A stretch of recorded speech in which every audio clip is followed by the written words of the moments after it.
On March 14, 2022, two friends, Sam and Henry, decided to test their cave diving skills in the Manatee Springs cave system. They had been diving together for a few years and earned their Intro to Cave Diving certification. For this trip, they invited their fathers, Robert, Sam's dad, and John, Henry's dad, to join them on an adventurous dive in Florida. Manatee Springs was a well-known diving spot with a clear spring-fed pool that attracted open-water divers. The cave system below had 3 additional sinkholes: Catfish Hotel, Sioux Sink, and Fredman's Sink. These areas were created when the surface collapsed a long time ago, making pools that led into tunnels underneath. This underwater network went on for thousands of feet, but only certain sections had entrances or exits you could actually use. Water flowed like a river through the system, coming out as a natural spring at the end. Experienced divers often went in upstream and came out downstream. They called this a traverse. But traverses needed advanced training because you had to navigate 2 different pathways, which made things way more complicated. The group was excited about exploring such a challenging system, but all 4 members only had Intro to Cave certification. They planned to get more experience before trying for full certification, but the temptation to push beyond their limits was too strong. After watching videos that showed routes through the Manatee Springs cave system, they felt confident enough to try it themselves.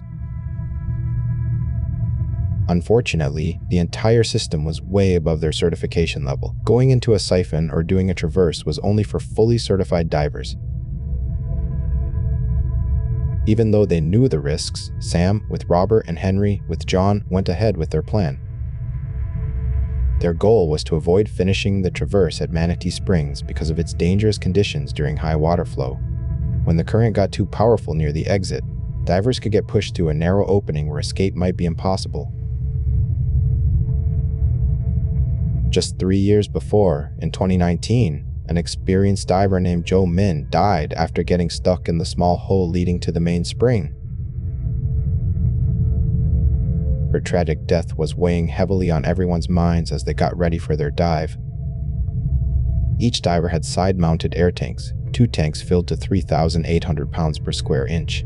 At a depth of 100 feet, the pressure compressed the air to 1/4 its volume, which meant they'd use up air 4 times faster than at surface level.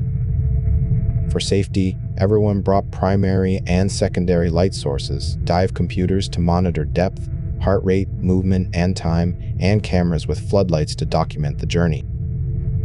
Confident in their preparation, they set off with no idea what was waiting for them inside that deceptive cave. At 11:17 a.m., Sam and Henry led the way into Fredman's Sink, a common entry point for traverses. The gentle current helped their progress toward Catfish Hotel, about 1,700 feet away. Along the way, they passed Sioux Sink, marked by a simple line tied off on a rock. It was meant for emergencies, but the exit wasn't designed for casual divers since it mainly served campers around the water.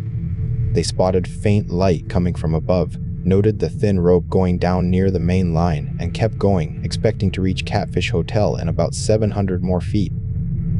The team was moving steadily, and the first part of the dive went fine. About 975 feet in, confusion hit when Sam reached the end of the main line. It just stopped. None of them found the expected tie-off that would mark the path to Catfish Hotel.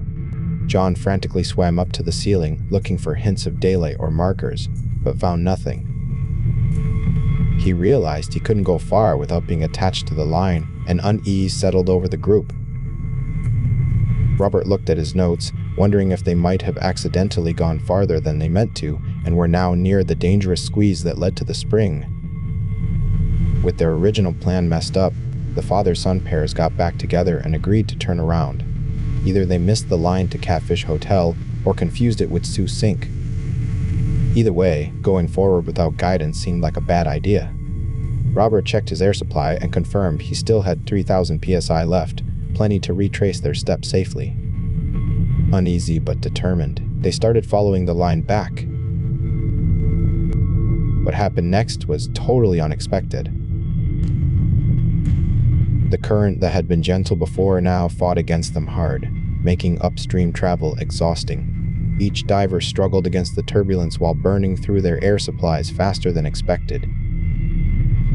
Heart rate shot up, anxiety grew, and visibility got worse because of particles stirred up by their movements.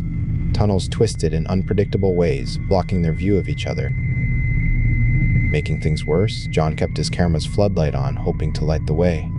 They had no idea this decision was hiding subtle clues that pointed toward the right exit. Sam desperately searched along the line, looking for any sign of a tie-off leading upward. Panic started setting in as minutes ticked by with no success. Suddenly, the faint glow of daylight appeared ahead. Relief rushed through him. They'd found an exit.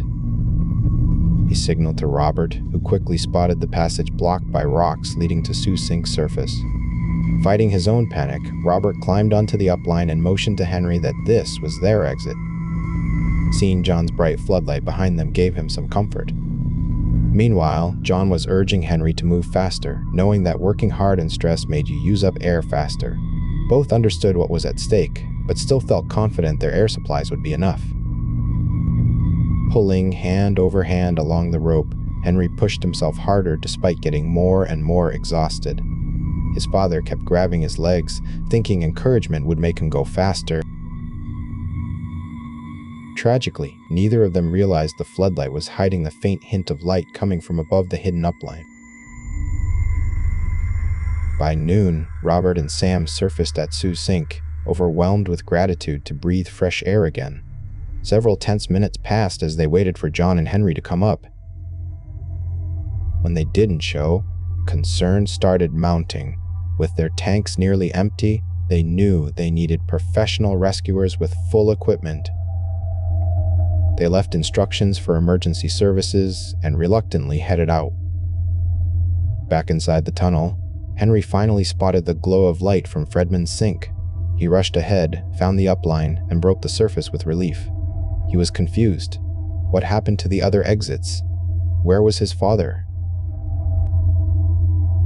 When he checked his gauges, he saw one tank was empty and the other was dangerously low. Moments later, dread hit him. No bubbles were rising from below.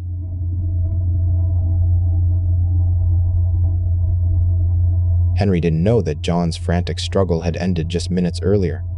Rescue teams arrived shortly after, finding his lifeless body just 100 feet from the exit. Both tanks were completely empty. Records showed his final moments happened at 12:17 p.m., 3 minutes before Henry surfaced and 17 minutes after Robert and Sam came up at Sioux Sink.